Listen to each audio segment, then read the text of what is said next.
All right, Francis Guy here. We are in the Pinball Lounge from Stern Pinball. I'm here with Zach Sharpe, the Director of Marketing for Stern Pinball, of course. How are you doing today? I'm doing fantastic. How are you?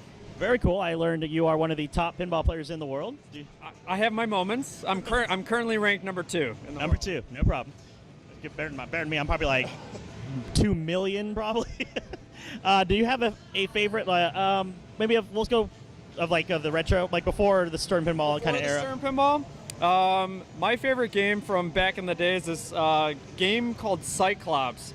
It's a machine, not to be biased, it's a machine my father designed, actually from the 80s. Oh, very cool. That was through, would that be through Williams or would it be through? No, it was a Game Plan. Okay. Only 400 of them exist. Oh, wow. I own one, my brother owns one, and my dad owns one. So we've got almost 10% or 1% of them. About 1%, yeah. Yeah, about 1%. Yeah, 1%, yeah. Yeah. I can do math. Yeah. We put the scores up. We can add it. I'm much better at playing pinball than doing math, so. Yeah. It does it for us now. Yeah, that's true. And of course now with our newer pinball machines, you have a favorite of, now we have the, we'll talk about it in a bit, but the Iron Maiden, we have the SDCC, we have a new version of Star Wars, we have Guardians of the Galaxy. Guardians of the Galaxy, like, AC/DC, Ghostbusters, Batman 66. I can just keep rattling them off. But no, in terms of the newer games, Iron Maiden is phenomenal. It was created by a team of rookies, so arguably the best pinball player of all time. I'm pretty good, but this guy Keith Elwin is the Michael Jordan of competitive pinball, and him and his team designed this game. It's the first game ever, and it is incredible. There's 4 flippers based off of Iron Maiden, 10 of their licensed best songs. Incredible. You have to play it. It's amazing. Okay, and how long was it in development for how long did it take development-wise? Roughly like a year and a half. Games take roughly 12 months to 16 months from start to finish. And so has the band actually been able to play? Like Bruce Dickinson played it or anybody like that? Oh yeah. In fact, if you go on Iron Maiden's Facebook page or Instagram page, they have a game on tour that they play. They bring it, we have a special road case, so they're able to travel with the pinball machine, and they get to play it on tour. Oh, very cool. Have any word who's the best at it on there? They're kind of quiet, tight-lipped about it. I don't know. I'm sure there's some bragging rights of all right, if you lose, you got to carry all the equipment. You joined the roadies. You got to help. In fact, we actually have another Iron Maiden game that was on tour with Ed Robertson and Bare Naked Ladies. They had an Iron Maiden on their tour bus throughout the states. I noticed too. There's two different designs. Is there any difference on that? The designs of the artwork? Yeah. So we have over on that side the Pro model. So that's more for your. I don't got it. I had a shot, but we're good. Out there. But, it's more for your operators. So there's slightly less moving parts. These games are meant for heavy operation, like en route, so your barcades, arcades, family entertainment centers. And then we've got over here our premium model, which has some more mechanical moving parts for your home collector or enthusiast. Okay. Well, let's take a look really quick at it, guys.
those are the Iron Maiden machines.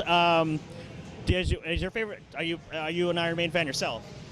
Before the game came out, I couldn't tell you one Iron Maiden song, but after playing the game, I mean, I'm an Iron Maiden fan. I know the lyrics now to these 10 songs. It's perfect blend for pinball. I mean, it's high energy. It gets your blood pumping. I'm an Iron Maiden fan now. Oh, very cool. And of course, if you had like the classic rock, we have Iron Maiden, ACDC, Aerosmith. We have Metallica. You got it, Aerosmith. Yeah, is there a band you want to see have a pinball machine? You know what? I can't speak for potential future games, but I guess I'll leave it at that. But we've made some pretty incredible music pins that anything in the future should be pretty exciting. How about any of course we're at Comic-Con, of course. Yeah. How about any properties that you would want to see? Because of course we do have Marvel. I've seen past the Iron Man machine. There is Guardians of the Galaxy. Star Wars. Star Wars. Yeah, Star Wars technically. What else? Batman 66. Yep. Is there something that you want to see? Like I remember one time I think I talked to somebody from Stern, but they said they want to see a Harry Potter machine, which would be kind of awesome. But what would you like to see? There's a lot of things I'd like to see, and who's to say that we won't see it in the future? There's my corporate answer for you. Also, I remember back in the day they've had some of the ones like classic arcade games like Pac-Man, Cubert. They had pinball machines as well. Have you guys ever looked into something like that? Turning like right now Overwatch, which I'm obsessed with, or people obsessed with Fortnite, maybe taking those kind of themes and turning that into a pinball version.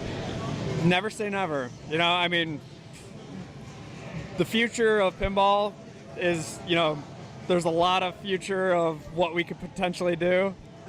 I can't speak for future projects, but if you're listening, I'm trying to answer as much as I can. If you're listening, under my NDA, if you're but listening Blizzard or Epic Games, yeah, it's possible. All I can say is stay tuned. No promises. No promises. Yeah. But on a personal note, though, I do notice that. I mean, I'm so thankful that there is Stern Pinball, who's kind of almost single-handedly saved pinball because you guys right now are the only company to make like a pinball machine. I notice I play on my console. I play the Stern Pinball Arcade. Yes, Pinball Arcade. Yeah. And I notice a lot of it feels like, I mean, people, you can make the argument for it. It seems like it's like they're works of art. Like anything like painting, tattooing, whatever you want to call it, music. It seems like it's a big combination of everything into one big interactive piece of art. Absolutely. I mean, the designers, programmers, artists, I mean, they collaborate and they create this, not only this world under glass, but you said it yourself. I mean, the artwork is a piece of art. I mean, even with the games turned off, you look at the back glass, the cabinet artwork, the playfield, it's beautiful. I mean, even without playing the game, you can appreciate the artwork and blood, sweat, and tears that was put into creating this machine. I mean, it's roughly, a year and a half of, time to put this thing together, and it's incredible what these teams put together. Yeah, both physically and digitally, because a lot of those, I think, probably a lot of them don't exist anymore. Like some don't, maybe, I guess not, are very rare, or barely exist because they weren't preserved, because no one thought, it's just a video game, or it's just a pinball machine. Yeah. But now, at least through the Pinball Arcade on, I think, Xbox and PS4, you can play it, and then now you can play these new machines, which have just grown exponentially above what they did for the time. Absolutely, and with streaming technology, I mean, we have Jack Danger here from Dead Flip, who's streaming all over the world. Pinball tournaments are popping up all over the world. We just announced our Stern Pro Circuit, which is 20 of the largest events all over the world, which culminates in the final. I mean, there's over 50,000 players ranked in the world. So, I mean, pinball is just growing by leaps and bounds through whatever facet. So whether you're a casual player, if they're playing on their phones, or the competitive player that wants to play in a tournament with the Stern Pro Circuit, I mean, there's so many different ways that people can appreciate and love pinball.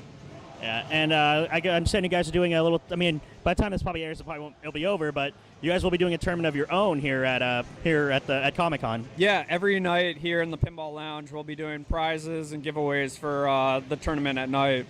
And it seems like you guys do it every year. So the Pinball Lounge is usually located. Where can they find it when they come? Let's say next year to Comic-Con or down the road. Assuming things don't change, it's going to be at the Marriott Marquis in the Pacific Ballroom, room 14 this year. But we'll always announce it. It's in our public press release before the event comes about. All right, and Zach. Thank you so much for stopping by, letting us check out the pinball lounge. Hope to see you guys. Hope to see you play on, maybe even stream online when you play. Absolutely. All right, thank you so much. This is First Comics News here at the Pinball Lounge at the Marquee Ballroom in the Marriott. Marriott Marquee. Sorry, guys. I'll get it next year. The Marriott Marquee here at the here in San Diego. We'll go with that. Here's nice, beautiful, lovely downtown San Diego. Lovely San Diego. Gaslamp District. Thank you.